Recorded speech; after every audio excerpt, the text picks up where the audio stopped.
নমস্কাৰ আজি জানোৱা হওক কেইটামান টেক্সৰ বিষয়ে যি কেইটা টেক্সে আমাৰ বাবে বহুত অদ্ভুত হৈ পৰে আমিতো দৈনন্দিন জীৱনত প্ৰত্যেকটো বস্তুৰ কাৰণে জিএসটি দি থাকিব লগা হয় অৰ্থাৎ টেক্স দি থাকিব লগা হয় যিকোনো বস্তু আমি নিকিনো কিয় প্ৰত্যেকটো বস্তুত আমি টেক্স দিব লগা হয় ঠিক সেইদৰে অতীত বা বুৰঞ্জীটো আমি কি কৰিব লগা হৈছিল প্ৰত্যেকটো বস্তু কিনিবৰ কাৰণে টেক্স দিব লগা হৈছিল কিন্তু সেই টেক্সসমূহৰ ভিতৰত এটা অদ্ভুত ধৰণৰ টেক্স কেইটামানৰ বিষয়ে আজি আমি আলোচনা কৰিবলৈ লৈছো প্ৰথমটো টেক্সে হৈছে আপোনাৰ উইন্ডো টেক্সৰ প্ৰথমবাৰৰ কাৰণে ইংলেণ্ডত 1696 খ্ৰীষ্টাব্দত উইলিয়াম তৃতীয় অৰ্থাৎ উইলিয়াম থাৰ্ডে এই টেক্স প্ৰৱৰ্তন কৰিছিলে অৰ্থাৎ এঘৰ মানুহত যদি 10খনতকৈ অধিক খিৰিকী থাকিব সেই মানুহঘৰক তেতিয়া ধনী বুলি গণ্য কৰা হৈছিলে আৰু তাৰ ফলতে তেওঁলোকক সেই ধনী হোৱাৰ কাৰণে তেওঁলোকক খিৰিকীৰ ওপৰত টেক্স লগোৱা হৈছিল আৰু এই টেক্সৰ কাৰণে তেতিয়া মানুহবিলাকে বহুত অশান্তিৰ সৃষ্টি পাইছিল আৰু যাৰ ফলত সেই খিৰিকীবিলাক বন্ধ কৰি তেওঁলোকে সেই খিৰিকীৰ সন্মুখত আকৌ ৱাল দিবলৈ ধৰিছিল ইয়াৰ উপৰিও 1748 চনত স্কটলেণ্ডত এই টেক্স প্ৰৱৰ্তন কৰা হৈছিল আৰু 1798 খ্ৰীষ্টাব্দত এই টেক্স ফ্ৰান্সত প্ৰৱৰ্তন কৰা হৈছিল তাৰ পিছত অন্যটো টেক্সৰ কথা আহিব সেই টেক্সটোৱে হৈছে বিয়াৰ্ড টেক্স অৰ্থাৎ দাড়িৰ ওপৰতো মানুহৰ দাড়িৰ ওপৰতো টেক্স লগোৱা হৈছিল ৰাছিয়াত 1696 চনতেই এই টেক্স প্ৰৱৰ্তন কৰা হৈছিল যাৰ পিটাৰ ফাৰ্ষ্ট নামৰ ৰজাজনে তেওঁ কি কৰিছিলে যে মানুহৰ থকা দাড়িৰ ওপৰত টেক্স লগাবলৈ ধৰিছিলে যিসকল ধনী ব্যক্তি আছিল তেওঁলোকে থকা সেই ধনী ব্যক্তিসকলৰ দাড়ি ৰখাবৰ কাৰণে টেক্স প্ৰৱৰ্তন কৰিছিলে সেই সময়ত ৰাছিয়াত নো বিয়াৰ্ড বা বিয়াৰ্ড বেন কৰি থোৱা হৈছিল অৰ্থাৎ দাড়ি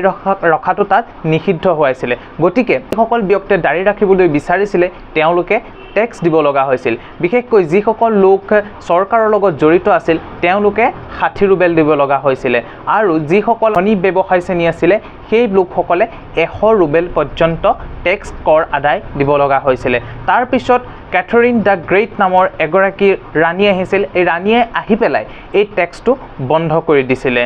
আৰু এই টেক্সৰ পৰিমাণ বিশেষকৈ 1705 চনৰ পৰা 1708 চনৰ পৰ্যায়ত বৃদ্ধি হৈ গৈছিল ইংলেণ্ডৰ ৰজা হেনৰি 7ৱে এই টেক্স প্ৰৱৰ্তন কৰিছিল প্ৰথমতে তেওঁ নিজে দাড়ি ৰাখি লৈছিল তাৰ ওপৰত সেই দাড়িৰ ওপৰত তেওঁ টেক্স প্ৰৱৰ্তন কৰিছিল তাৰ পিছত তেওঁ উত্তৰাধিকাৰী বা ৰাণী হিচাপে পাইছিল এলিজাবেথ ফাৰ্ষ্ট সেই এলিজাবেথ ফাৰ্ষ্টেও এই টেক্সৰ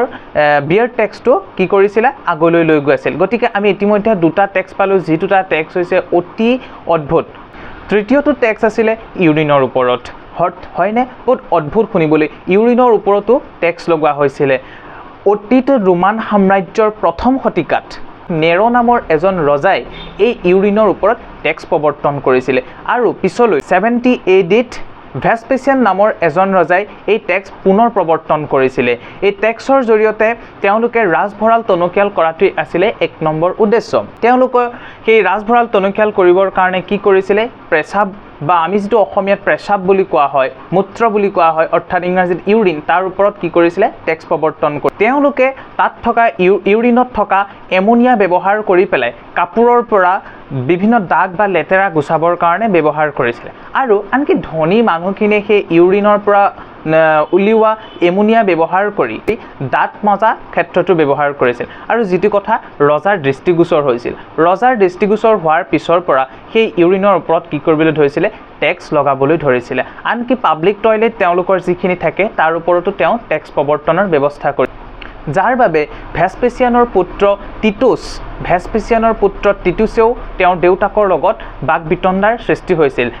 যে এই অমানৱীয় কামবিলাক বা যিকোনো কথাৰ প্ৰতি টেক্স লগোৱাটো এনেধৰণৰ টেক্স লগোৱাটো তেওঁ কি কৰিব পৰা নাছিল সহ্য কৰিব পৰা নাছিল যাৰ ফলত তেওঁৰ দেউতাকৰ লগতো কাজিয়াৰ সূত্ৰপাত হৈছিল গতিকে আমি পালো এই তিনিটা টেক্সে হৈছে বৰ অদ্ভুত ধৰণৰ টেক্স প্ৰথমটো আহি গ'ল আমাৰ উইন্ডো টেক্স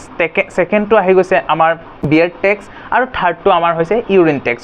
গতিকে আমাৰ বৰ্তমান সমাজখনত এনেধৰণৰ টেক্সৰ প্ৰৱৰ্তন নাই কিন্তু আমি অতীতত চালে এনেধৰণৰ কিছুমান আৰু বহুতো বিভিন্ন ধৰণৰ টেক্স দেখিবলৈ পাওঁ গতিকে এনেধৰণৰ বিভিন্ন তথ্যৰ বাবে এনেধৰণৰ ইতিহাসৰ বিভিন্ন ঘটনাৰ বাবে আমাৰ লগত থাকক আৰু সাকসেছ পইণ্ট একাডেমি পেজটো ফলো কৰিবলৈ নাপাহৰিব আৰু ইউটিউবত সাবস্ক্ৰাইব কৰক ইনষ্টাগ্ৰামত ফলো কৰক আৰু বিভিন্ন কোৰ্স যদি আপোনালোকে জানিব বিচাৰে বিভিন্ন পঢ়িব বিচাৰে আহি থকা এডিআৰিৰ ওপৰত যদি আপোনালোকে জানিব আমাৰ যেটো এপছ আছে সাকসেছ পইণ্ট একাডেমি আছে সেইটো এপছটো প্লে ষ্টৰৰ পৰা ডাউনলোড কৰি লওক